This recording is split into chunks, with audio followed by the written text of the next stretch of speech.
Olá pessoal, bem-vindos a mais uma videoaula de Ciências Biológicas e hoje nós vamos estudar mais um tópico de ecologia, analisando as relações existentes entre presas e predadores na relação ecológica chamada de predatismo.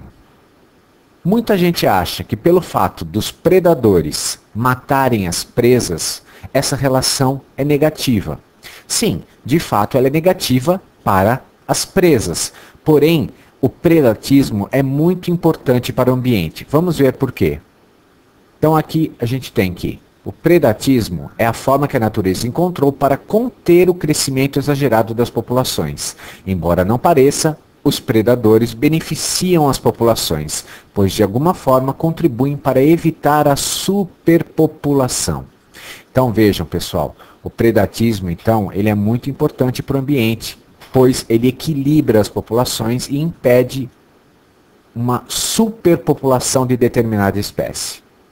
Então vamos ver uma situação aqui, pessoal, numa simulação no deserto. Então nós temos aqui um ambiente desértico com 3 seres vivos, que são um figo da Índia, que é uma espécie de cacto, um papaléguas, que é uma ave pernalta típica dos desertos, muito veloz, e o coiote, que é um dos carnívoros também bem comuns na região desértica. Aqui nesse gráfico de barras, nós temos as populações iniciais desses indivíduos. Então, 20 unidades do vermelho, que é o figo da Índia, 10 unidades do papaléguas, que está em verde, e 7 unidades do coiote, que está em azul. Então, vamos chamar esse momento de T0, ou seja, não aconteceu o início da simulação ainda, e vamos passar este gráfico para a nossa tabela. Então, com o auxílio da câmera, nós vamos copiar este primeiro gráfico, vamos jogar para o nosso quadro, que aqui está, e nós vamos chamar esta primeira tabela de T igual a 0. Então, este aqui é o momento T igual a 0.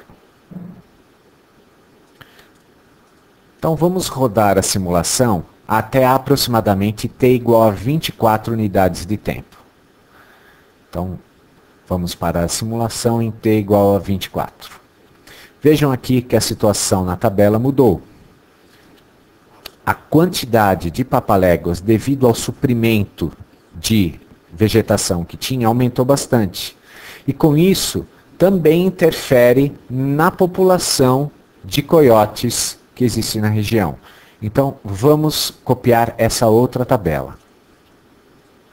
Então, agora aqui, pessoal, a segunda tabela, que a gente vai chamar de unidade de tempo 24, nós vemos que houve uma diminuição de produtores de plantas, um aumento de herbívoros, no caso papaléguas, e uma leve diminuição dos coiotes, que são os carnívoros. Agora vamos deixar a simulação rodar até 100 unidades de tempo e ver o resultado após esse intervalo. Então vejam aqui, após 100 unidades de tempo, temos aqui a nova tabela das populações para este ambiente. Então vamos levar este gráfico também para a nossa página. Então está aqui, vejam, T igual a 0, antes de começar a simulação, aos 24 unidades de tempo da simulação e às 100 unidades de tempo da simulação. Percebam que, após todo esse tempo, as populações voltam a se equilibrar, principalmente pela influência dos carnívoros, dos predadores, em relação às suas presas. Então vejam que mantém-se a proporção lá do começo. Existem mais vegetais do que herbívoros, do que carnívoros. Então, essa é a influência positiva dos predadores sobre suas presas, mantendo um equilíbrio ambiental. Vamos agora analisar as curvas de crescimento das populações de presas e de predadores nesse mesmo bioma desértico, com papaléguas e com o coiote, e analisar o gráfico gerado. Então vamos voltar ao simulador.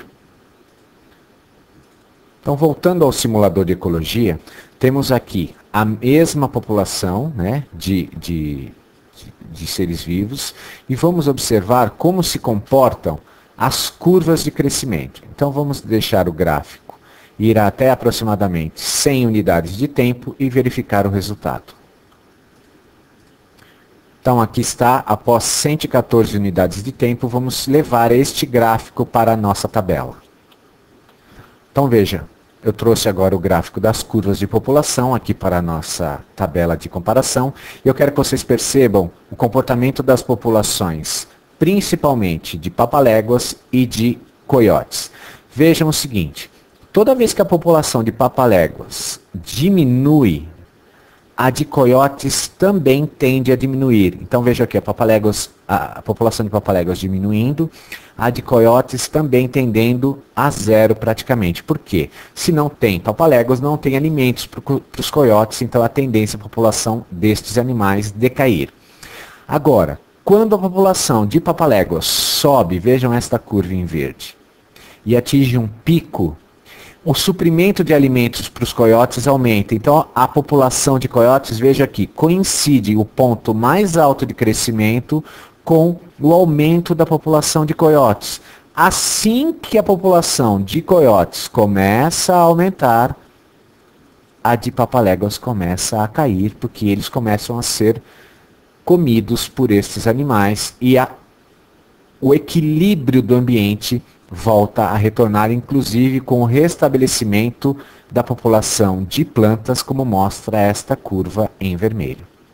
Bom, pessoal, eu espero que vocês tenham entendido essa análise gráfica da relação entre presas e predadores. Qualquer dúvida a gente tira no chat ou por e-mail e nos vemos lá. Até logo!